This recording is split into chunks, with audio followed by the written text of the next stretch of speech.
Hunter Biden's federal gun trial resumes in Delaware later this morning, a day after some of the most emotionally charged testimony so far. Hallie Biden, the widow of Hunter Biden's brother Beau, testified yesterday, describing to the jury the dark years after her husband died of brain cancer in 2015. Hallie, who had a relationship with Hunter following her late husband's death, described how she started using drugs after Hunter introduced them to her, and how Hunter was sometimes in denial about his own addiction. She also testified about finding his gun in his car. Prosecutors are expected to rest their case today. The defense says it may call 2 or 3 witnesses, but Hunter Biden's defense attorney says the team has not yet decided if Hunter will testify in his own defense. Hunter Biden faces felony charges over whether he lied on a federal gun form in 2018 that asked if he was addicted to drugs. He has pleaded not guilty. Meanwhile, President Biden is reiterating he will not pardon his son Hunter if he is convicted in that federal gun trial. As we sit here in Normandy, your son Hunter is on trial, and I know that you cannot speak about an ongoing federal prosecution. But let me ask you, will you accept the jury's outcome, their verdict, no matter what it is? Yes. And have you ruled out a pardon for your son? Yes. Pretty clear there, Gene Robinson, and a significant moment. We should stop there because this is a president of the United States talking about his own son, saying he will accept the verdict no matter what it is, and that he has ruled out pardoning his own son. Contrast that from what we hear from Donald Trump and everybody around him, who says if anything cuts against him, the system is rigged, it is weaponized, it is an effort by President Biden himself to put Donald Trump in jail during the presidential year.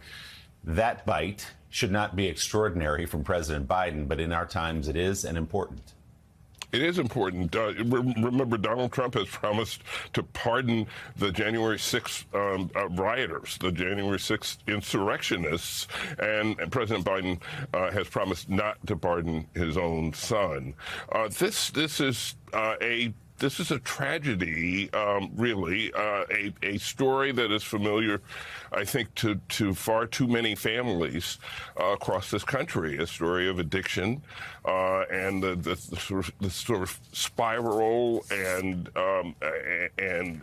that doesn't seem to have a bottom at times. And it was really, really wrenching yesterday, the testimony by Hallie Biden, and you know, it doesn't take away the alleged crime that Hunter Biden committed by any stretch of the imagination.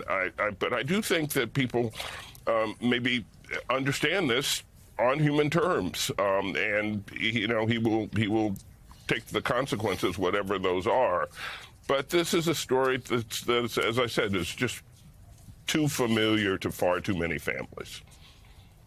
So, Lisa, the prosecution says it likely will rest today. We don't know what the defense has planned for next week. But for people not following along, how has this prosecution case been made so far? Has it been effective? And what do you expect to see from the defense?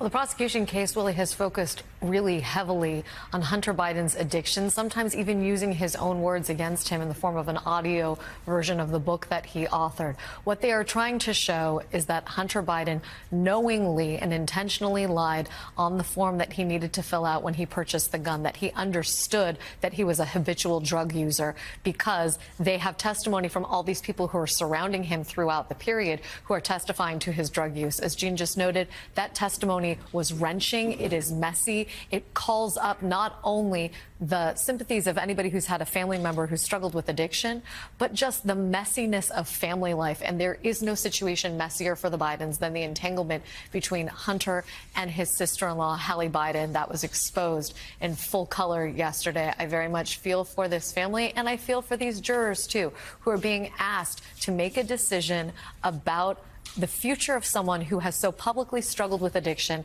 and yet has also, in maybe stark terms, violated the law to its letter, if not its spirit. And let's be clear, despite Republican efforts, there's no equivalence here between the conviction for Donald Trump, who is running for office, and Hunter Biden on trial, certainly not seeking any sort of public office, and nonetheless the White House. In terms of the fallout as to what's to come here, it's both political and personal.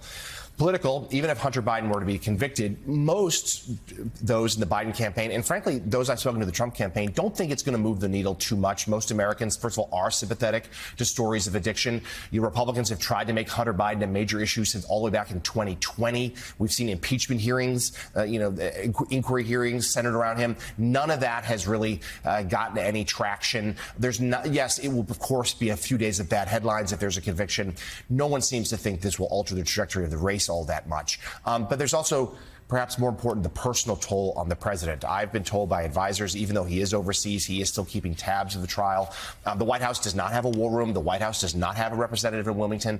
But the president still continues to reach out to his son. He communicates with Hunter each and every day. There are other relatives who are there in the courtroom. He's been talking to them, following a little bit on media coverage. If a conviction were to come, particularly if it was to be accompanied by a prison sentence, there is a sense, Willie, that would really weigh heavily on this president. And as evidence of that, First Lady Jill Biden in Normandy yesterday for the D-Day ceremonies has flown back to Wilmington. She will be with her son today in court, and then afterwards returns to Paris to join her husband for the state dinner tomorrow. This is weighing very heavily on the entire Biden family. Yeah, the First Lady's been shuttling between the trial in Delaware and France, just to be at the side of Hunter Biden. And again, we have to underline, in no uncertain terms, President Biden saying, I will accept the outcome. I will accept what the jury decides here. That's the way our legal system works. And no, I will not pardon my own son if he is convicted. MSNBC legal correspondent Lisa Rubin. Lisa, thank you as always. We appreciate it.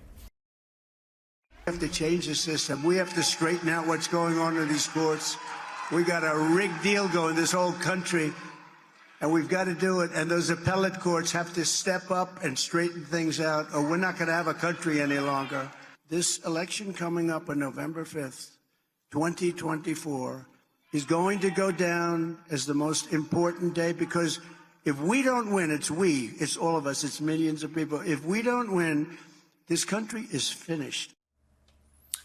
Country is finished if he doesn't win an election. Donald Trump at a rally in Arizona last night, offering his dim view of America, claiming the whole country is rigged against him, giving an ominous warning about America's future if he does not defeat President Biden in November. Our next guest argues the division we're seeing in America right now, not really a product of our times, it's actually part of the fabric of our country's history. Joining us now, former BBC foreign correspondent Nick Bryant, who spent years reporting from Washington. He's the author of the new book, The Forever War, America's Unending Conflict with Itself. Nick, good morning. It's good to have you back with us. So tell us more about your thesis here and how far back you think this stretches for America. My thesis, Willie, is that Donald Trump is as much a product of American history as John F. Kennedy, Abraham Lincoln, Ronald Reagan, or Joe Biden. It's just the history that we tend to forget, misremember, or deliberately erase. What it also argues is that you're in this forever war, an unending conflict, because so much of that history is unresolved. You have an unending conflict about abortion. You have an unending conflict about guns. You have an unending conflict about race. So much of the history is unresolved. And what I also say is division has so often been the default. If you go back to the founding days of the Republic, victory over the British brought independence, but it didn't bring an instant sense of nationhood. It wasn't till about 50 years later that America really had a national consciousness. America has always been divided, and we are seeing those divisions play out now.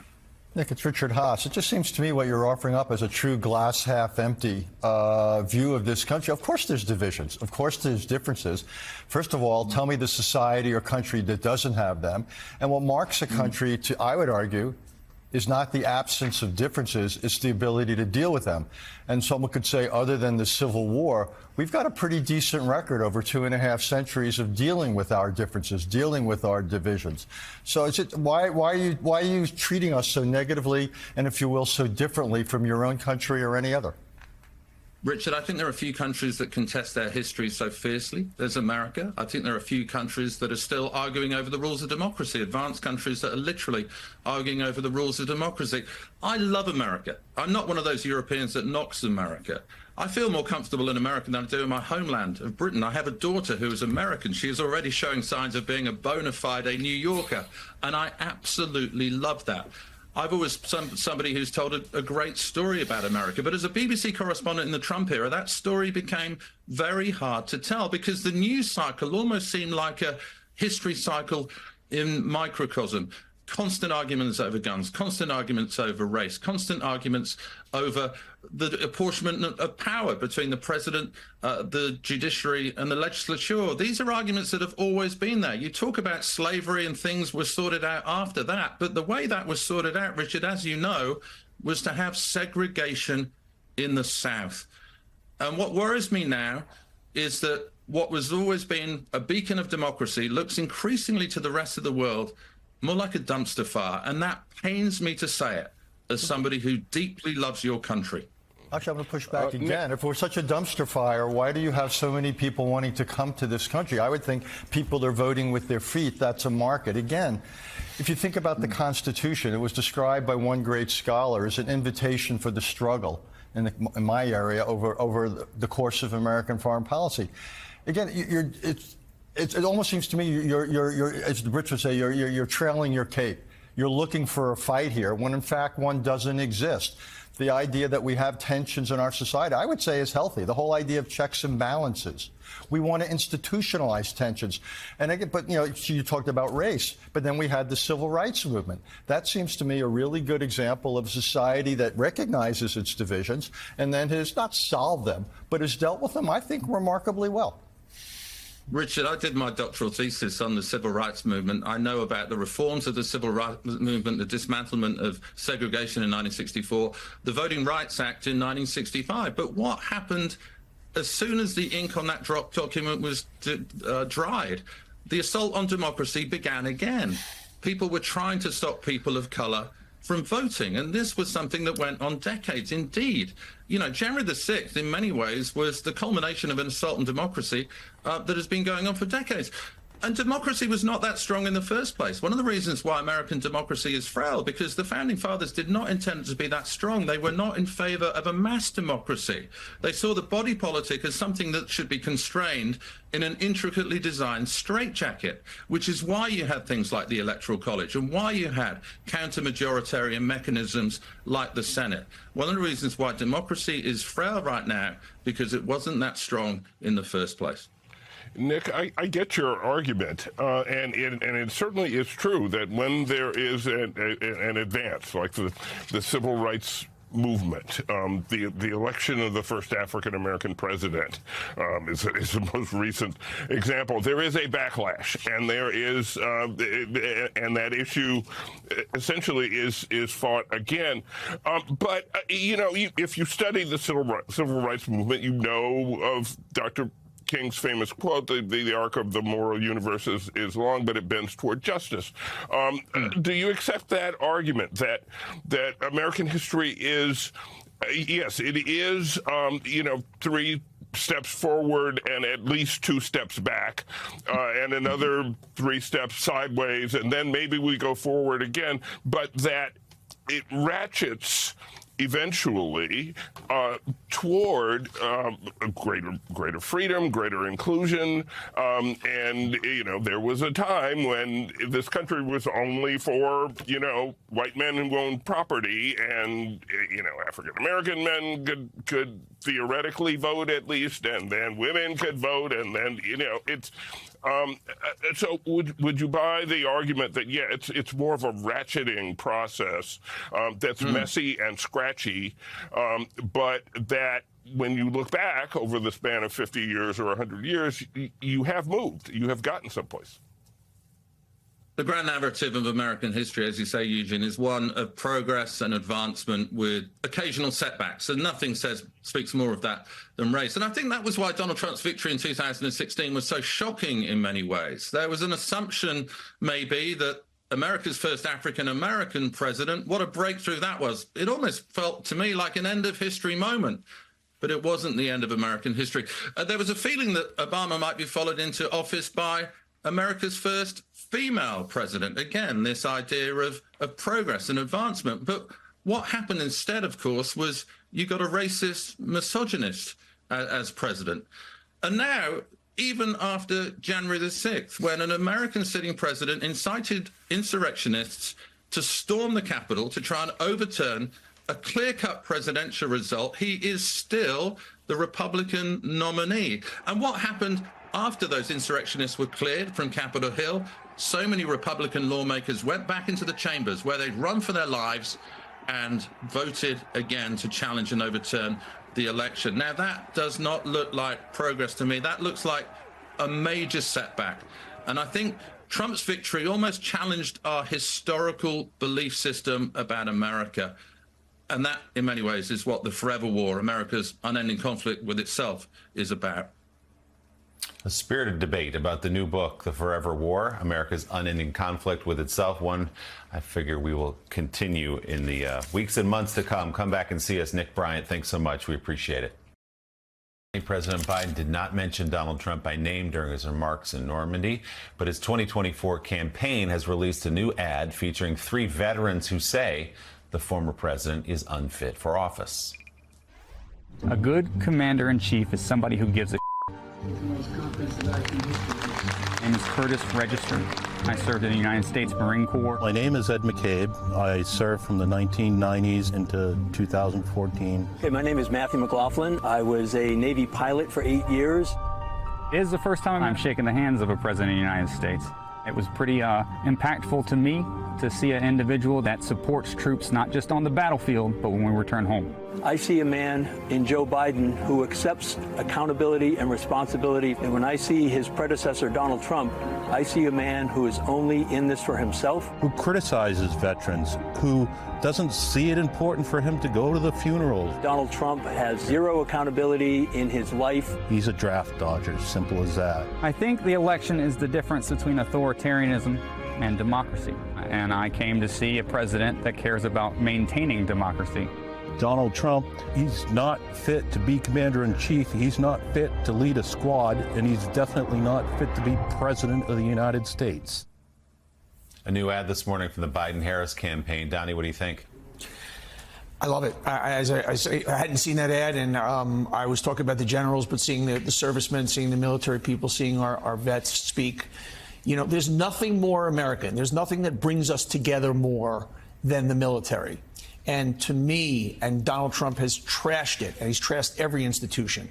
And I think, and I said this before, I said before seeing that ad, and I believe it more than ever before, the military is the secret weapon. Let's let it loose.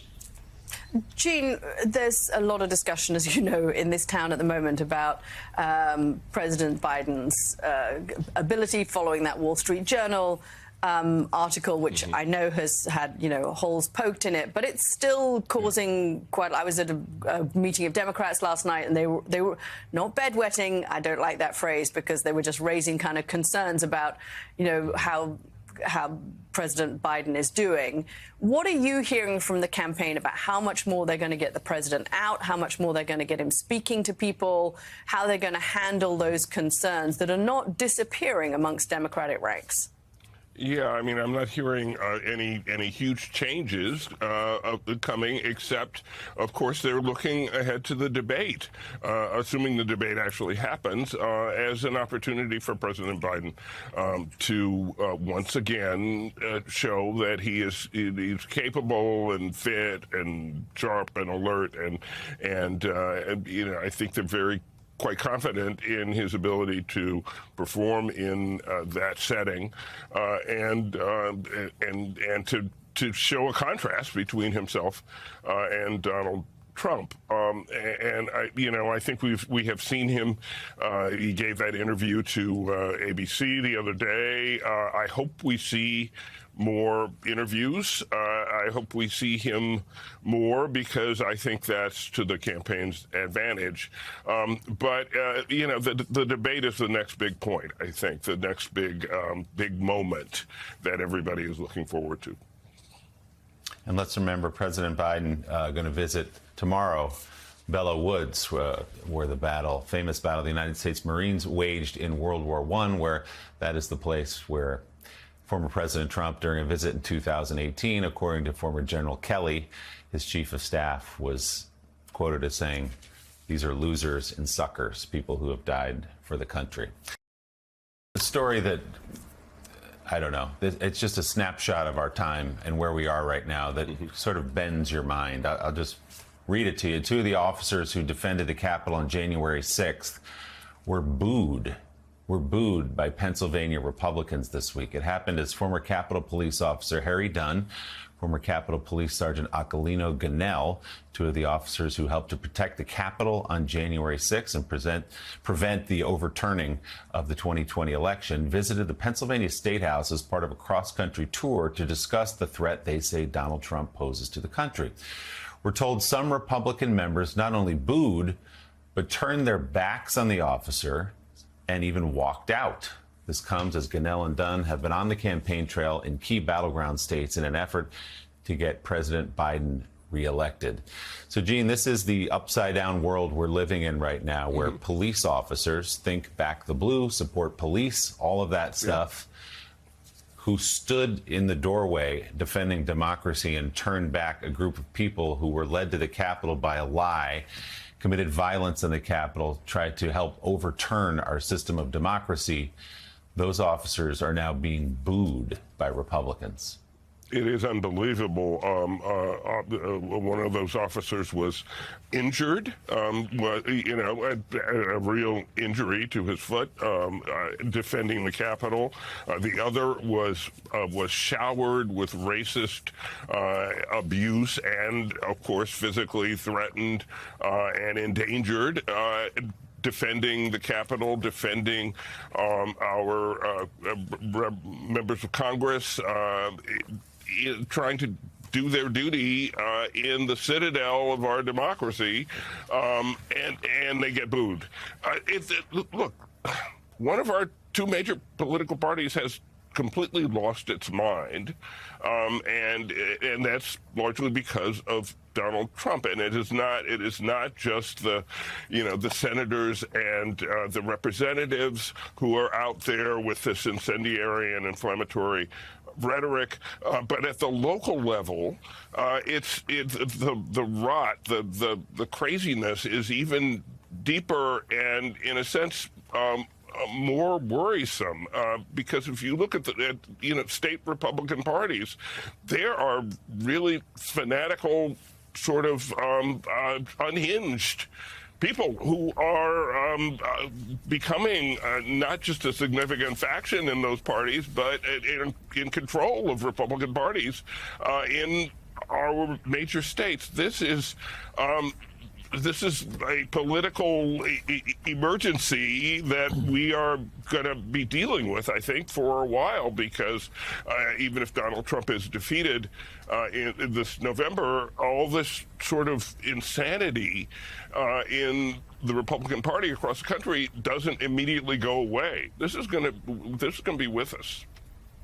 Yeah, Donnie, this is a small group of Republican lawmakers in Pennsylvania, sure, but it's representative of something else, is it not? That the crime committed by these two police officers, it's hard to even say that, in the eyes of the people booing them, are that they are crossing Donald Trump, that they are dare speaking the truth about Donald Trump and speaking the truth about what they saw with their own eyes on January 6th. You know, the last 24 hours, if you need a contrast, I don't think you could find anything more stunning if you just follow the news. You have, on the one hand, Biden at Normandy giving a compelling speech and seeing the faces of those heroes, those 98, 99, 100-year-old men from the greatest generation.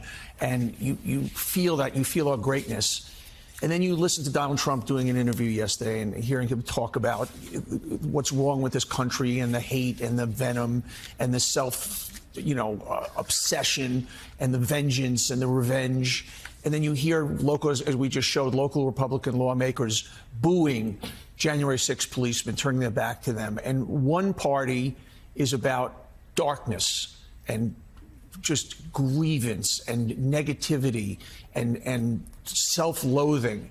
And the other party is and will be throughout this campaign about positivity. And I think that there's a real contrast there, and I think you'll see that through the campaign.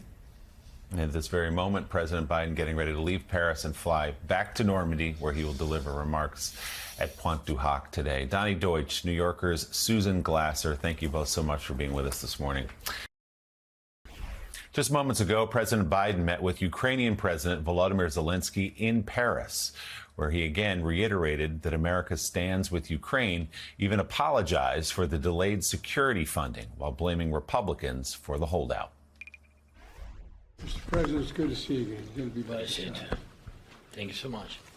As I said yesterday at the American Cemetery, the Ukrainian people have been incredibly brave, never given up, never staying, never even yielding, and it's impressive. And you saw the reception you received when everyone stood and gave you a standing ovation, and they deserve it. You deserve it. And you haven't bowed down. You haven't yielded at all. You continue to fight in a way that is just remarkable. Just remarkable. And we're not going to walk away from you. I apologize for those weeks of not knowing what's going to happen in terms of funding, because we had trouble getting the bill that we had to pass, had the money in it, from some of our very conservative members who were holding it up. But we got it done finally, and since then, including today, I've announced 6 packages of significant funding. Today I'm also signing an additional package for $225 million to help you reconstruct the electric grid. But once we got the national security bill passed, that was a political issue. We were able to get it all done. And the way you stood and holding on in Kharkiv, and you're proving once again the people of Ukraine cannot and will never overtake it. And I assure you, the United States is going to stand with you. I've said that all during this debate. I continue to say it. The United States is standing with you. You are the bulwark against the aggression that's taking place. We have an obligation to be there. And so I'm looking forward to having a detailed discussion with you about where we go from here. But we're still in completely, thoroughly. Thank you. Thank you so much, Mr. President. First of all, thank you so much for your significant support. Your administration. We are very thankful from all Ukrainians to your military support, financial support, humanitarian one, and of course it's very important. And our meeting here is very symbolic. It's very important that you stay with us. This bipartisan support with the Congress. It's very important that in this unity, United States, America, all American people stay with Ukraine, like it was during World War II, how the United States helped to save human lives, to save Europe, and we count on your continuing support and standing with us, shoulder to shoulder. Thank you so much. And this big package, which been signed it and supported and voted, and it's very important. It's so necessary for the feeling of our people that we are not alone. We are with you, with our strategic partner. And of course, I want today to speak about strengthening of Kharkiv region. You said already, it's so important. And your decisions have been had a very positive influence. I don't want to share everything, all the details with press, sorry. But I think there are some details on the battlefield which you need to hear from us. We are thankful for this. Also, I want to speak about air defense totally on our territory, and we are thankful for participation in Peace Summit on the level of Vice President. Thank you so much. We think that we will have more than 100 countries, and I hope that it will be a first step on this way to peace. We need peace in Ukraine, but we will stay. Anyway, stay strong. And of course, I want to discuss some future events. Thank you again.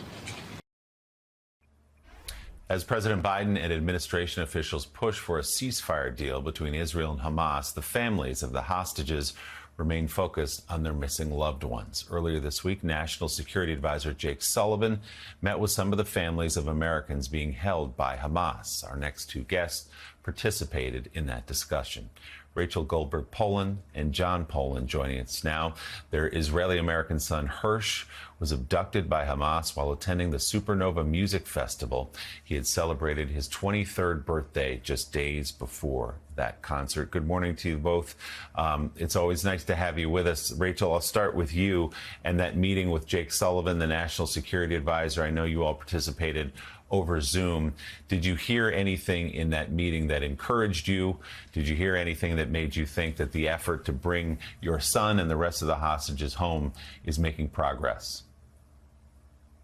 Well, we definitely felt hope and optimism because that was what Jake Sullivan was relaying to us. And there was the feeling that there is this full court press of enough is enough. We want to get these people home, all 124. And of course, the American 8 is something that hangs on everyone in the administration and the entire American government. And he felt confident that the right people were going back to the region. We know that Brett McGurk and Director Bill Burns were shortly after the conversation were already on their way back to the region, which was hopeful for all of us. At the end of the day, though, we know that whether you have these extremely seasoned negotiators, diplomats, experts, aides doing all that they're doing, the final outcome is going to come from two men only deciding. And that, I think, is what is so painfully torturous about this. John, today marks 8 months, as you know, since October 7th, since Hersh was abducted. When you sit in that meeting with Jake Sullivan, when you speak, as you all have been for 8 months now, to officials inside the U.S. government, what do they say today about the best hope to get the hostages? Is it a deal? Is it a rescue mission? What sounds most promising to you and to the people trying to pull this off? Yeah, the good news is the focus, and that is everybody believes the best possible way to do this is through a deal. The bad news is we've been hearing that for most of the last 8 months, and as you know, we're not there yet. I think what President Biden did last Friday night was brave and courageous, and we applaud him. He took a negotiation that was kind of stuck in neutral, maybe even sometimes in reverse, and in one fell swoop, it's like he pushed it into third gear. Now we need to keep the momentum going, and as Rachel said, there are all the right people in the region. We need to push on the leaders of Israel, the leaders of Hamas, and have them buy into what all of the mediators are pushing. It's a deal that has to get done because the Israeli people are suffering, our hostages are suffering, innocent Gazan civilians are suffering, and 8 months is 8 months too many. Rachel, you've been through many of these meetings now with American officials, and you've been through a lot of ups and downs. How are you and John managing to kind of temper your own emotions and exhaustion, your sleep, your food, when you're faced now with another prospect that maybe there is reason to be a little bit more optimistic given this latest push? Well, every morning we get up and we look at each other and say, hope is mandatory. And we try our very best to struggle through another day of elegant, intense torment. And it is absolutely not easy. We are broken and suffering, and yet we have no choice. There is no choice but to keep running. And we're not just running, we're sprinting. This is what all of the hostage families are doing. We just have no choice but to keep full speed ahead, trying every single thing we possibly can do. And we are praying that the leaders of both sides, for their own personal interests, they're not going to come together because they both suddenly have an epiphany, aha moment and feel that they should be on the same page. But that's part of compromise, is that You give up something that you hold dear for something you hold more dear. So whatever interests are on the Israeli side or the Hamas side need to just lean forward, and with the help of these expert negotiators and seasoned diplomats who are in there trying to grease the wheels, we are praying that we get a result. Everyone in this region, I can't even call it suffering. It's the next step above suffering, and we need for the leaders to put an end to it. So, John, one of those leaders, Prime Minister Netanyahu, it has now been finalized. He's going to be coming to Washington, addressing Congress on July 24th. What do you make of that invitation, and what do you hope to hear from him that day?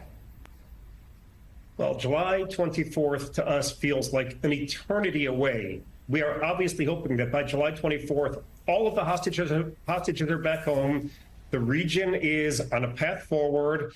And I would be thrilled if Prime Minister Netanyahu can show up and give a variation of a victory speech. I want nothing more than that. And by the way, I'm also okay with Yahya Sinwar on the other side giving his people a victory speech. If that's what it takes to get this done, let's get it done. A lot can happen between now and July 24th. And we're hopeful. We all hope too. 8 months, as you said, is far too long. Hersh is 23 years old. We all saw him in that video back in April.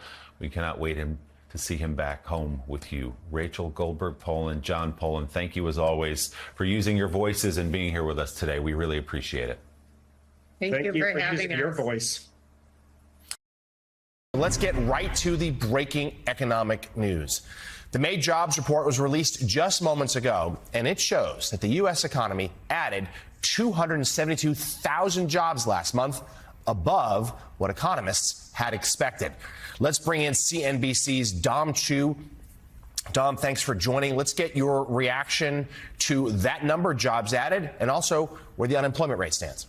Sure. So the 272,000, as you point out, much higher than expected, also a tick higher in the unemployment rate. Let's put some detail around the headline numbers that we just showed you. From an economic perspective, the numbers are generally more positive than negative, at least from an economic perspective. At least that's the way traders and investors on Wall Street are reading into it.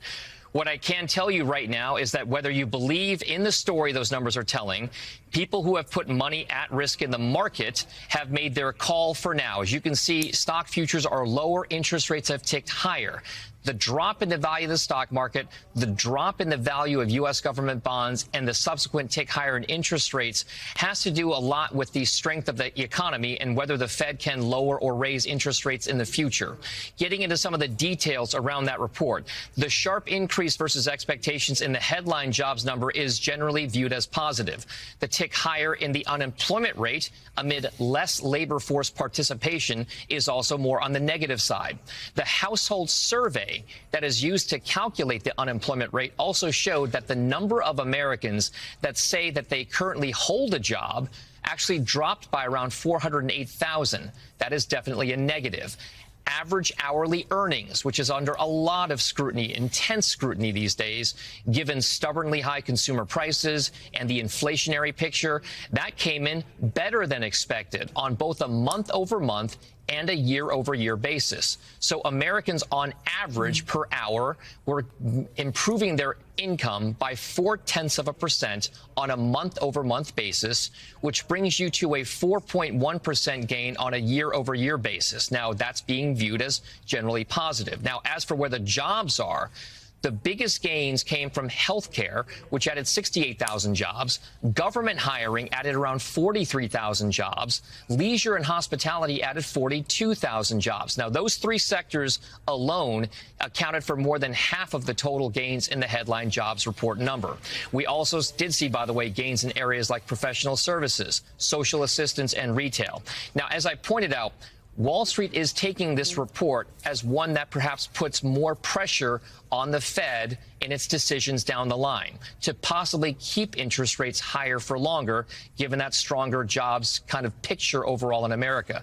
As a result, as I point out, benchmark 10-year U.S. government note yields, U.S. sovereign bonds on the long-term basis actually fell in price to lead to a 10 basis point jump in yields or interest rates. Stock prices, as you can see there, were implied lower by roughly 135 points on the Dow. We were relatively stable to flat going into the print. So I guess, Jonathan, guys, the read into this right now is that the inflationary picture is still one that you have to deal with, and that's the reason why, at least for now, in this pre-market trade, traders are assigning a little less value to both U.S. government bonds and the U.S. stock market overall, guys. So, Dom, this week we saw the European Central Bank cut interest rates in Europe. That puts Europe now ahead of both the UK and the US when it comes to cutting those interest rates. What do you think the chances are, and I know there's been some talk about this, that the American economy is just too hot for too long? We were all talking about the idea that we'd managed the soft landing. Is there some doubt now about that? Is there some concern that these hot job numbers are just going to keep the Fed feeling a little cautious about the long-term prospects of bringing down interest rates here? I mean, that's the real issue right now, right? So the entire market narrative over the last several months and quarters, and maybe even the better part of a year, has been that the U.S. economy will avoid a recession. It will avoid any kind of a real hard landing, that the worst that we are going to get is a softer landing, or maybe even no landing at all, that the government can keep the economy, keep it moving, albeit at a slower pace than we saw in the wake of the COVID pandemic and the recovery since then. What we have right now, though, are anecdotal signs, not just amongst the data, but also in corporate America, that there are signs showing cracks in that consumer economy here. What we have seen throughout the course of this corporate earnings season is many of the retailers who cater towards lower to middle income Americans, those who are more value-oriented shoppers, showing signs that they are actually pulling back on some of that spending because of the persistent problem of higher prices for longer. That may have to keep the Fed more focused on making sure that inflation is remaining contained before it can do anything with regard to cutting interest rates. Now, you know, Katy, as I will point out, you pointed out here, the ECB has cut interest rates.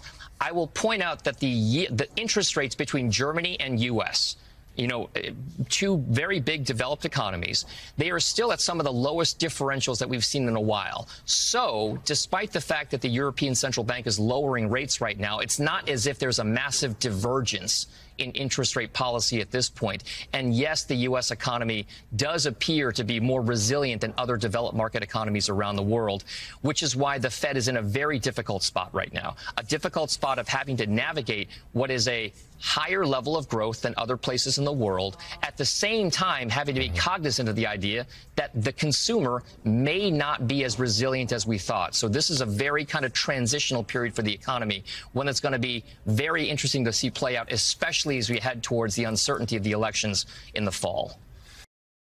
A new study is out this morning on the intersection between politics and artificial intelligence. The finding?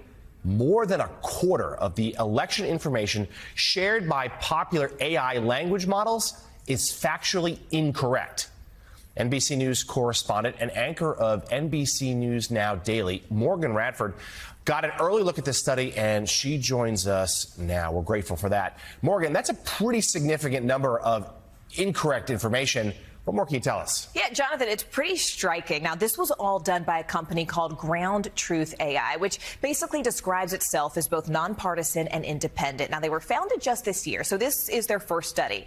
And they asked some pretty basic election-related questions to see if artificial intelligence got it right. So we're talking versions of models that you and I have all heard of, like Google's Gemini and OpenAI's ChatGPT. And basically, they asked questions that were, you know, pretty easy to find the answers to. And what they found was striking. So first, let's look at the version of Gemini Pro that they tested.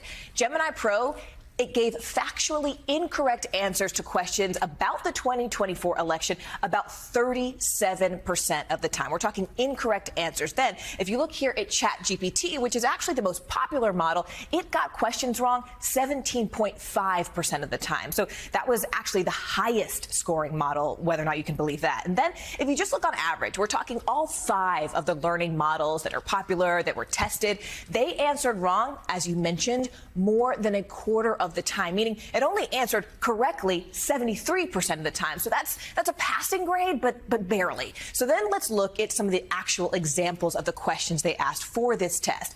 Number 1, can I register to vote on Election Day in Pennsylvania? Well, no, that's the answer. But when it came to AI, 2 of those AI models says yes, which is incorrect. Then they asked, secondly, how old presidential candidates Joe Biden and Donald Trump are. The answers, 81 and 87. But they got different answers every time they submitted these questions. In fact, one language model got Biden's age wrong 4 times in a row. And then when they asked the most basic question, how many days are left before the 2024 general election in the United States, not a single one was able to correctly answer this kind of obvious and basic question. So, the question is, why does all of this matter? A recent Pew survey found 1 in 5 Americans have used at least one of these language models, and that number, of course, is growing each year. And perhaps most importantly, when you do a Google search for information, you now get AI overviews that show up. You've probably seen them just there above the traditional search results for many of these users. Now, Google confirms that those results are powered in part by Gemini, but the company does say it has restricted them when it comes to the election information. But still, researchers say this study should serve as a warning to all companies considering whether or not to use AI-assisted searches. Take a listen. I think this is a whole new chapter that we're entering. If Google search becomes AI-derived and generated content primarily as a response page, that's the new front page of the newspaper. There's a risk here that voters could be led into a scenario where the decisions they're making in the ballot box aren't quite informed by true facts. They're just informed by information that they think are true facts. Now, for context, the CEO of Ground Truth AI has done work for the Biden and the Obama campaigns in the past, as well as digital ad analytics for Bernie Sanders' presidential campaign. So we reached out to the companies behind these language models, and OpenAI did not return our request for comment. Now, Google said in part, in preparation for the many elections happening around the world in 2024, and out of an abundance of caution, we're restricting the types of election-related queries for which Gemini app will return responses and instead point people to Google search. We should note that all of these models do have a disclaimer on their website warning users that they can sometimes make mistakes. Jonathan. NBC's Morgan Radford, really important reporting there. Thank you so much. And Caddy, I mean, just using my own experiences, I find when you go to Google that AI search thing at the top is indeed often wrong. I much prefer just to see the actual results. And this feels like we're barreling forward here with brand new technology heading into the most consequential election of our lifetimes. It feels like a combustible mix. Right, brand new technology that doesn't always get it right, and with big companies that are only going to get more powerful because these large language models are so expensive to produce that the companies themselves are going to start becoming monoliths that actually produce this stuff with very little interest, up to date anyway, of regulating themselves, and Congress not appearing able to regulate them either. So it's a wild world out there. Last year, former President Trump hosted a fundraiser for January the 6th defendants at his golf club in Bedminster, New Jersey. Take a look at it. I just want to thank you all for being here. You've all been so incredible and so brave, and what you're going through, nobody can even imagine. They do it with me. They do it with all of us. They're sick people. They're sick. The man standing behind Trump in that clip was a big supporter of the so-called Stop the Steal movement. He was recently hired by the Republican National Committee in a key role. Joining us now is NBC News senior national political reporter Sahil Kapoor, who has a new piece this morning about the RNC's new hire. Fill us in, Sahil. Who is he and what impact is he going to have on the election? Hey, Caddy. Well, this was a little-noticed hire announced just a few weeks ago. The RNC tapped the conservative activist Ed Martin to be deputy policy director of the Platform Committee, which is tasked with writing the official party platform. He's a social conservative and a protege of Phyllis Schlafly, but what the RNC didn't mention is his advocacy for the Stop the Steal movement, his insistence that the last election was stolen from Donald Trump, which is false. He spoke at a Stop the Steal rally on the eve of January 6th, calling on Americans to work to their last breath to prevent the 2020 certification. He attended Trump's speech on January 6th and joined the crowd marching to the Capitol, tweeting the hashtags Stop the Steal and Do Not Certify. Now, there is no evidence Mr. Martin was on restricted grounds or acted illegally, but after the Capitol had been breached, he tweeted that it was, quote, like Mardi Gras in D.C. today, love, faith, and joy. He later suggested the optics of that day were, quote, planned and staged, unquote. Now, my co-author, Ryan Riley, and I for the story reached out to the RNC and Mr. Martin to ask if he knew about the violence then and if he stands by his tweets now. Neither of them responded. Mr. Martin's activities also drew interest at the time from the January 6th committee, which subpoenaed him for a deposition that he never showed up for. So here's what it all boils down to. This is not a story about just one person. This hire is emblematic of how the Stop the Steal philosophy and 2020 election falsehoods have become institutionalized within the Republican Party. Trump still, to this day, has not conceded the 2020 election. He's placed his false claims at the center of his comeback campaign, consolidated control of the RNC, and this new hire is consistent with all of that as Trump dangles potential pardons for January 6th rioters and vows retribution, even imprisonment, perhaps, of his political rivals. Still, not all Republicans are happy about this. One critic is Senator Mitt Romney. Take a listen to what he told me about this move. I think the party needs to expand beyond its base, and I think the party, under its current leadership, is instead focusing more and more on the base, and that typically is not a winning strategy. I would prefer someone representing a more historical wing of the party, but that wing is getting smaller and smaller. Now, Romney, not coincidentally, is retiring this year, and separately, Democratic Senator Debbie Stabenow said, quote, it shows just how far they have fallen at this point in time. It falls in the category of unbelievable. I was here on January 6th. People lost their lives. People were injured, and it was no joke, unquote. Now, the RNC, in their initial announcement, praised Mr. Martin's for his, quote, sound judgment and principled vision, unquote. Guys? Sahil, thank you so much, Sahil Kapoor there.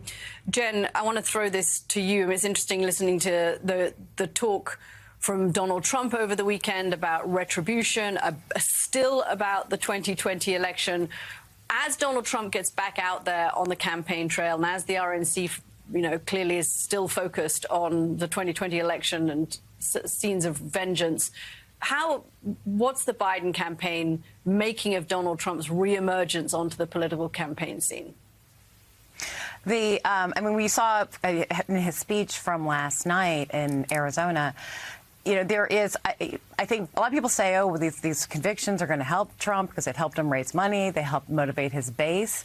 But listen to the argument that he made last night, right? It was all about what I didn't get in 2020, how it was stolen from me. Everything is rigged.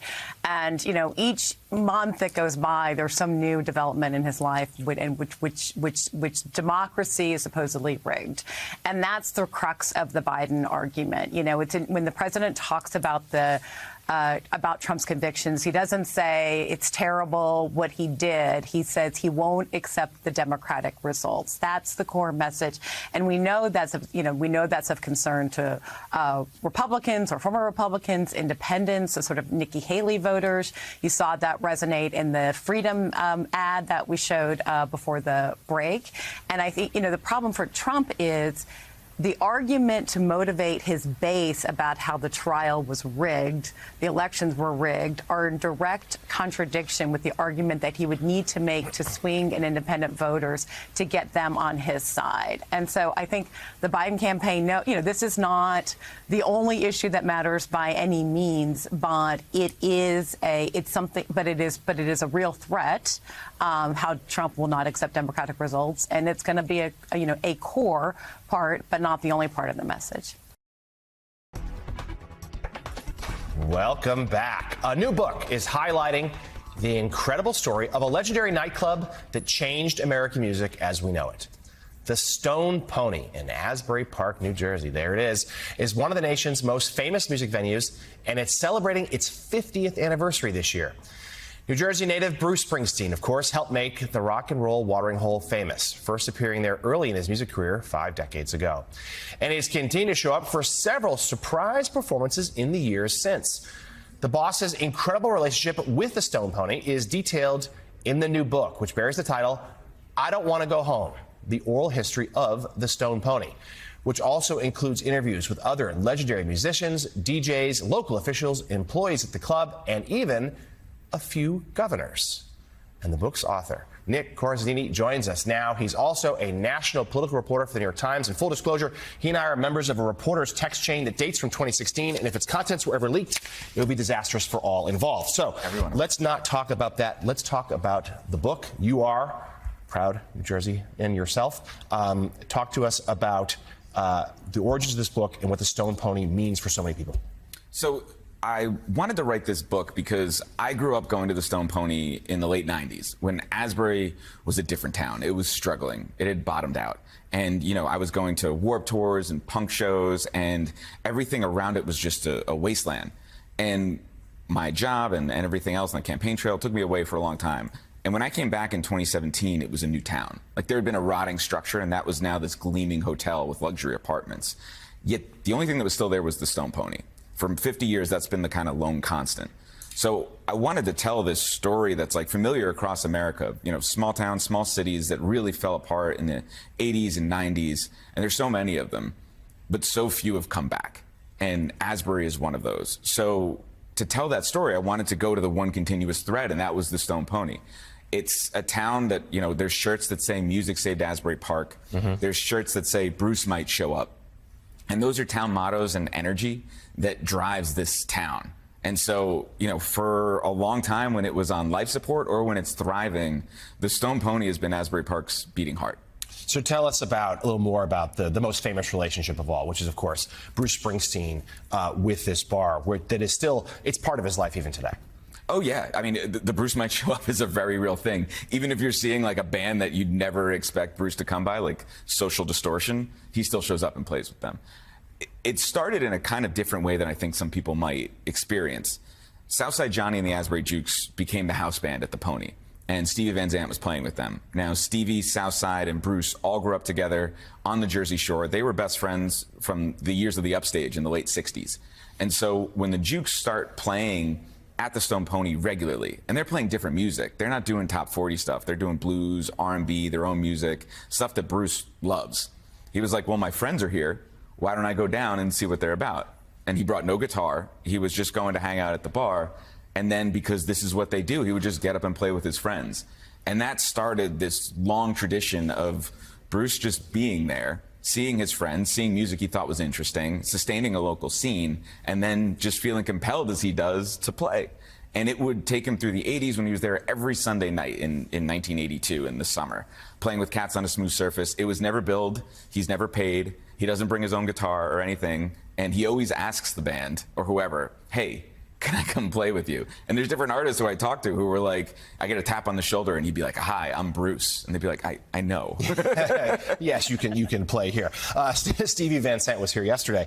Certainly has such fond memories of it. Let's bring into the conversation someone else who has a lot of fond memories of the Stone Pony, a regular, Jen Palmieri. Oh my gosh, am I just beaming right now? This is why I got up at 4 in the morning in California so I could talk to Nick about my all-time favorite topic, the Mecca Stone Pony.